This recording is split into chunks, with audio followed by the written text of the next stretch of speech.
Hi Sally, Jessica Stradowski here. Uh, I'm going to try to make a 10 to 15 minute version of this film for the project. I'm going to send you the long version, which the music was way too loud, and uh, hopefully you can hear and understand it, and I hope you actually listen to it. Anyway, I'm here to present to you the history of rock climbing. Since the beginning of time, man has always been driven to overcome and conquer everything, everything, right? Uh, Huge part of that is because I think of our brain. Another advantage that we've always had was posable thoughts. That has made a huge difference in the way we've been able to conduct ourselves in this world. Anyway, we've always wanted to be on top, be in control, be in charge of everything in this world. And I mean, as far as to go as, what happens when we die, what happens while we live, what's the meaning of life, and this and that, da. We've always tried to understand all of it, right? And pushed ourselves to, for whatever reason, be in control of that as well. Um, Organized religion, to me, is the worst invention of mankind, but it's all because of our fears. And conquering your fears and pushing yourself outside of your own boundaries is how we've always been able to grow. That is where all growth comes from, especially when you think about evolution, or a need to be able to do better and adapt to different situations. So, since the beginning of time, we've always wanted to be on the top, As far as the circle of life and the food chain, there is no logical reason for humans to be at the top of the food chain as far as our defense mechanisms or, what do we got? We got these and we got this. That's it. It has made all the difference. Can you fight a lion one-on-one? Hey, that's people have, and I'd say we're probably 30% success rate, max, as far as using our own abilities, what we were born with, right? But we pushed and we grew and we learned how to adjust to those situations. Even just the ability to climb up a mountain. We've always wanted to be at the top, so we can look down upon everything. I love, even if I'm just at a bar or a club, I like being up higher. I like being able to look down upon everything and see what's going on around me. I mean, man has always pushed for that at all times and in every way. When we get to the top of the highest mountain, even though you climb Everest and you pass hundreds of dead bodies along the way, does it stop you? No. And when you get to the top of that, what do you want to do next? I see stars, I see planets, I see all these other things. We always want to grow and expand and push for more. So, from the very beginning, we've always wanted to grow to the top. Ever since even 400 BC, there were Chinese drawings of people climbing mountains. In the 14th century, the Anasazi Indians in America, they realized the importance of defense, so they built their homes inside of shelves in the cliffs. But how did they get there? They actually drilled holes and used pegs, like we used to use like in middle school, having to do climbing things. That's how they got to the top of the mountain. And I guarantee they were probably some really experienced climbers, great climbers, long before there was any that possibly couldn't do it now. But for the most part, people were content with hiking up the mountain and seeing the view. And then people were like, wow, look at that cliff. I want to climb straight up that sheer face cliff. And in the late 1800s, it became kind of a thing. People started doing that, but they didn't really know how, and they didn't have the tools and the equipment to be able to do that. But as ingenious as we are, we found ways to do that. People started actually climbing sheer cliffs. And they just used the old kind of boots that they used to climb mountains with, which were very stiff soles, which they still are for climbing mountains, but it's not the same thing when you're climbing straight up a cliff. And it actually took a long time for them to figure out that it wasn't the best type of footwear or safety equipment to get up these mountains. The first ascent of Mont Blanc was actually done in 1786, but it was almost a century later before people actually acknowledged it and wrote it down and started to use what they use, which evolved into our modern like pitons and carabiners and equipment.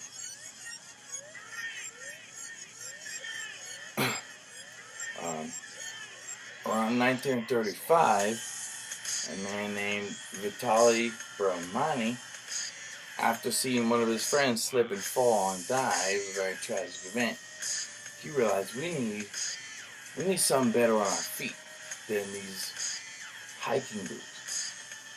So he connected with one of his friends from Italy named Pirelli, who was already making racing tires for race cars. Pirelli still makes tires for race cars, but not like regular cars. They make specific tires only for like Le Mans and Indy racing. So he took the rubber that Pirelli was using and he started making shoes out of it that would provide better grip as you're actually trying to go up a sheer face. These became the first type of rock climbing shoes. They're called Vibram. And Vibram sold, that company went on to make the soles of shoes for many different kinds of companies. Almost all the combat boots I ever wore in the military were Vibram soles. It's like these ones. Bottom, that's kind of their signature thing. Vibram. There you go. They have a lot of give and grip, but are also very sturdy. And I imagine a lot of those early rock climbing shoes were probably similar to these, which is funny because they evolved back as combat boots. Anyway, they ended up coming up with some good climbing shoes that we use today, which are more like this. Extremely tight, actually, around your feet. Because some other guys back in the day used to use like rock climbing, like hiking boots, and then put wool socks over their boots to give them added grip. Well, this company with this special type of flexible, sticky rubber, we're able to make shoes specifically for climbing. And it's got a hard edge, so you can get on a little tiny little piece of rock, but we're also real tight to your feet, and we're extremely pliable and grippy. So I gave you an advantage right there. They also use a rope, of course. Everybody needs a rope when they're climbing. But they didn't know what to do, so they would just tie a rope around their waist and climb a mountain. Climb, you fall, catch by a rope. But they were mostly static ropes, which means they don't stretch much. And with just a rope tied around the waist, and you fall, and a rope that doesn't stretch, it's going to cause a lot of damage. It's going to hurt. It's going to break backs, and it's going to not be very comfortable. So they ended up coming up with what we call dynamic ropes that actually stretch. So when you fall, it gives you a little bit of give, like a shock absorber, right? But they also figured out just tightening around your waist, it's not the best way to go. So then started coming up with this 1-inch webbing. And when I was a little kid, the only harnesses we had was 1-inch webbing, right? You get like 10 feet. You tie a loop around your leg, and another loop around your leg, you can measure it, tie it off, and then just kind of go like this, a couple times around your waist, and cut it. Boom. There you go. That's your harness.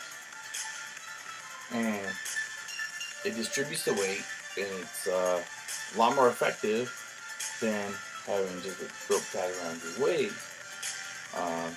But it's also not very comfortable. Sorry, but especially for me. You gotta make sure you're properly positioned. Another big thing is chalk. Guys use a lot of chalk, and it's same as I use it in the gym. It's partially a mental thing, and it's partially also a grip. So it does help when your hands are, wet or you're sweating, you're kind of nervous on the side of a cliff. It helps to get you a little bit more grip. It also gives you a little bit more time to kind of see your line and figure out what you're doing. And it also provides a little bit of a barrier between your hand and the rock. So you're not just skin to rock and getting too much count for your neck. Most people carry chalk bag like this.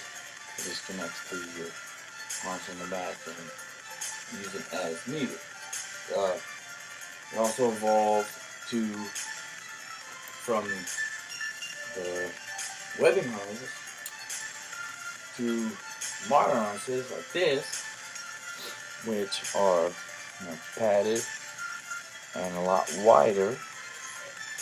This further distributes your weight, so it's a lot more comfortable, and it's a lot less jarring in the event of a fall.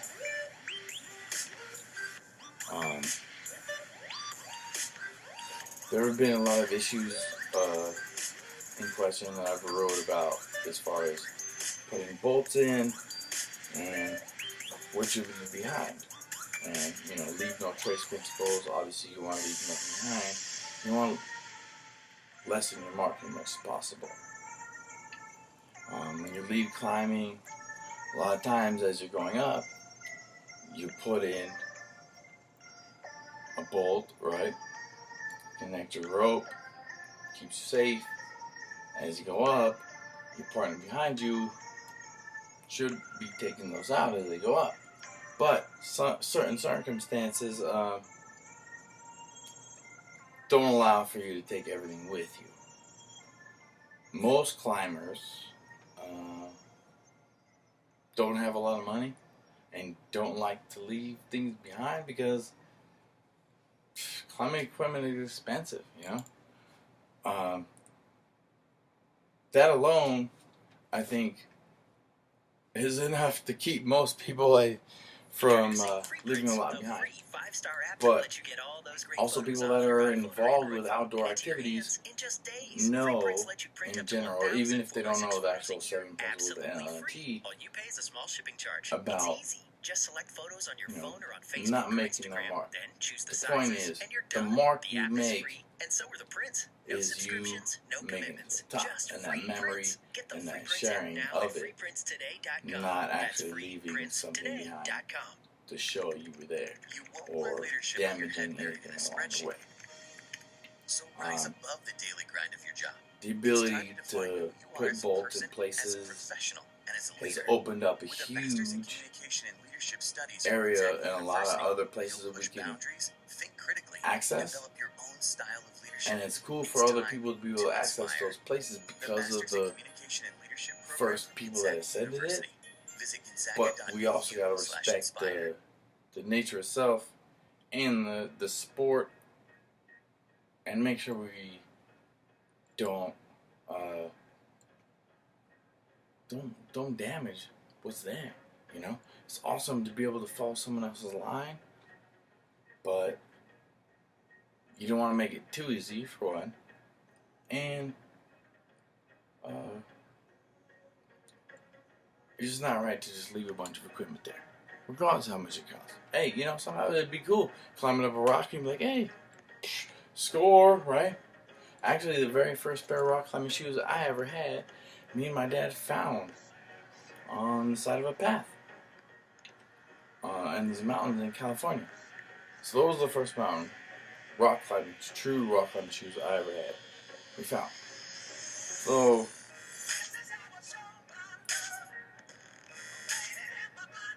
we want to lessen the impact we have, but we also need to be respectful of everyone around. Throughout the years, rock climbing has evolved and grown and become bigger and bigger and more popular. And with this comes growth and change. So instead of just tie a rope around your waist, yeah, these awesome harnesses and these incredible shoes. You also get these cool carabiners, which there's many different variations of. And their strength is measured in kilonewtons, which is not the same as weight bearing, meaning it can hold 300 pounds just chilling, but that is not the same as impact of 300 pounds landing on something. That's what a kilonewton is. It's the measurement of the actual impact of something hard landing. And all carabiners that I know of are a minimum of like 20 kilonewtons. That's at the apex of the 2 points here. Now, they're all also rated based on if the gate's open, gate's closed, different kind of gates, and if the weight is actually at the apex, top and bottom, or over here, snap. But they'll give you those ratings and that weight distribution.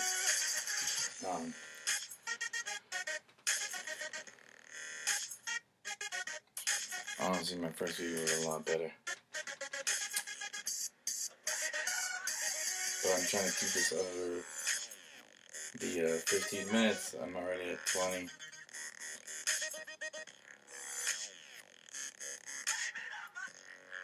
No matter what, we're always going to push ourselves to the limits of everything there is.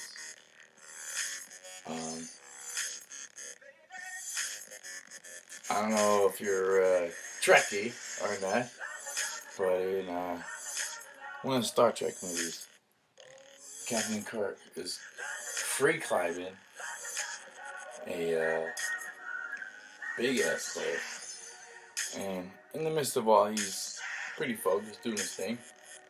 Spock, who his race doesn't understand. They don't have the heart. They don't have the soul that humans do, you know?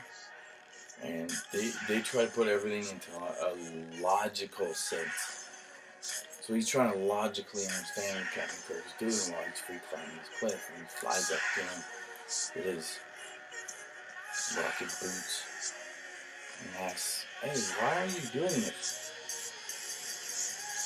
And Captain James Tiberius Kirk, being a badass and a good American, responds, "Because it's dead." And I think that really, it seems really like a simple answer, but it shows so much.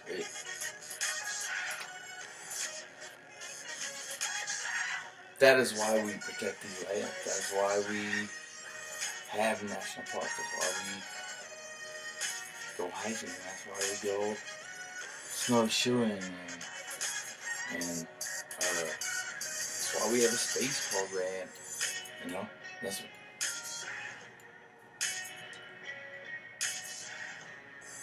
idea is to push yourself to the limits, and push the limits of not only yourself, mentally, physically, and spiritually, but also to test the limits of the rock itself, to become one with that mountain. You know, meditation is all about not thinking about everything. It's about forgetting everything that's around you, right? And focusing on just one tiny thing. And when you're climbing,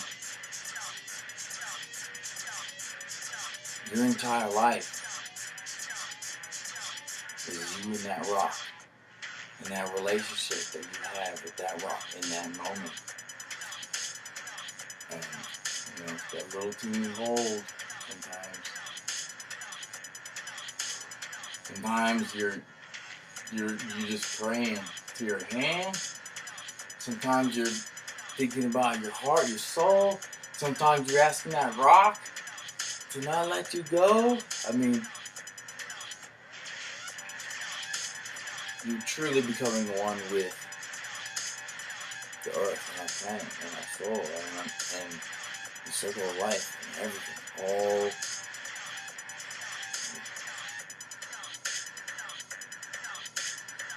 it's fucking cool.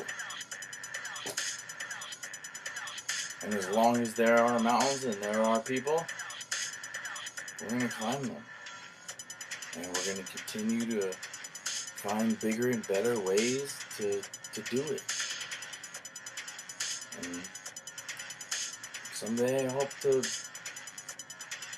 climb a mountain in Mars. Or at least some other kind, man. Besides America and Asia. I guess those are the only two I climbed in.